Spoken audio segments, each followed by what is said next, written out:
सर्वांचं पुन्हा एकदा स्वागत ऑनलाईन गेटमध्ये। बघा मित्रांनो, चॅटबॉटवर भरण्याच्या तारखा आणि अहवाल भरण्याच्या तारखामध्ये थोडंसं कन्फ्युजन बऱ्याच जणांचं होत आहे, त्याच्यामुळे हा व्हिडिओ बनवलेला आहे।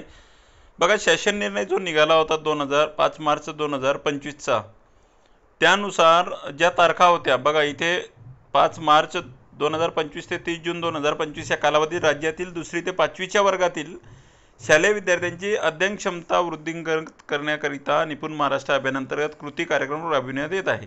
बरं, याच्यामध्ये ज्या GR मध्ये तारखा दिलेल्या होत्या मित्रांनो, त्या तारखा कशासाठी आहेत? तर या तारखांना VSKच्या बोटवर त्या नोंद करायची आहे, विद्यार्थ्यांच्या स्तराची नोंद करायची आहे। मग मला सांगा, इथे नोंद करायची पहिली तारीख कोणती? 20 मार्च, नंतर 5 एप्रिल, नंतर 20 एप्रिल। म्हणजे 20 मार्चला कोणाची नोंद करायची? ज्यांचा 5 मार्चला आपण स्तर निश्चित केला, बरोबर की नाही? 5 मार्च नंतर जो स्तर निश्चित केला त्याची नोंद 20 मार्चला, म्हणजे तो 5 मार्चचा अहवाल झाला। ठीक आहे, त्याच्यानंतर पुढची नोंद आपल्याला 5 एप्रिलला करायची आहे।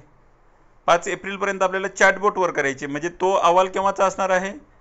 तर 24 मार्चचा स्तर, तो 24 मार्चचा तो अहवाल या ठिकाणी आपल्याला 5 एप्रिलपर्यंत चॅटबॉटवर नोंदवायचा आहे। नंतर त्याच्यानंतर 20 एप्रिल तारीख आहे। 20 एप्रिल तारीख ही चॅटबॉटवर ऑनलाईन नोंदवायची तारीख आहे, पण त्याचा अहवाल तर आपल्याला आधी बनवावा लागेल ना।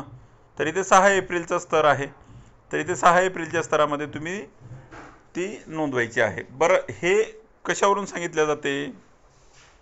तर याची एक PDF आहे बघा मित्रांनो, निपुण महाराष्ट्र अभियान कृती कार्यक्रम। ठीक आहे, या कृती कार्यक्रमामध्ये त्यांनी संपूर्ण अहवाल कधी द्यायचा ते त्यांनी इथे दाखवलेलं आहे, प्रत्येक गोष्टीची जबाबदारी दाखवलेली आहे। बघा, आता जो आपल्याला 24 मार्चला काल जो आपण अहवाल दिलेला आहे, तो काही मी माझ्या मनाने तारखा त्या दिलेल्या नाही आहे। तर इथे बघा 24 ते 29 मार्च कृती कार्यक्रमाची अंमलबजावणी करणे, इथे 2 नंबरचं मुख्याध्यापक आहे, 3 नंबरचं केंद्रप्रमुख आहे। बघा, केंद्रप्रमुख यांच्या बैठकीसाठी अहवाल सादर करायचा आहे आपल्याला। कधी? मुख्याध्यापक आढावा बैठक जेव्हा असेल तेव्हा तो त्यांना द्यायचा आहे। म्हणजे इथे तारीख किती आहे बघा, 24 मार्च। आता माझ्या ज्या आराखड्यामध्ये दिलेल्या अध्ययन स्तर अहवालमध्ये ज्या तारखा दिलेल्या आहेत त्या परफेक्ट आहे, त्याच्याबद्दल तुम्ही अजिबात कन्फ्यूज होऊ नका। ठीक आहे, त्या तारखांबद्दल तुम्ही अजिबात कन्फ्यूज होऊ नका, त्या तारखा परफेक्ट या ठिकाणी हे जे कृती कार्यक्रम आहे शासनाने बनवलेला, त्या कृती कार्यक्रमानुसारच तुम्हाला दिलेल्या तारखा आहेत। आणि ज्या आत्ता तारखा सगळीकडे फिरत आहेत, आता ही जी आहे ही तारीख, हे जे आहे की नाही, हा मेसेज संचालकांचा वरून आलेला मेसेज आहे। तर त्याच्यामध्ये ती तारीख ही या तारखा आहेत, त्या चॅटबॉटवर नोंदवायच्या तारखा आहेत। त्याच्यामुळे मित्रांनो, हे गोष्ट लक्षात ठेवा आणि व्हिडिओ पूर्ण बघत चला, म्हणजे तुम्हाला संपूर्ण गोष्ट कळते।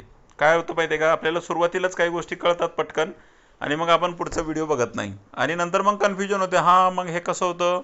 बरं, त्याच व्हिडिओमध्ये ही गोष्ट सांगितलेली असते, पण आपण पूर्ण व्हिडिओ न बघितल्यामुळे हा प्रॉब्लेम त्या ठिकाणी होतो। त्याच्यामुळे मित्रांनो, ह्या ज्या तारखा आहेत त्या बरोबरच आहेत, या GR नुसार आहेत, पण या VSKच्या बोटवर नोंद करण्याच्या तारखा आहेत।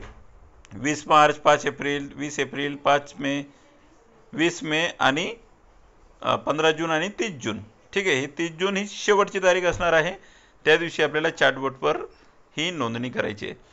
नक्कीच मित्रांनो, तुम्हाला तुमची आता शंका दूर झाली असेल की अहवालाच्या तारखा वेगळ्या आणि या तारखा का वेगळ्या।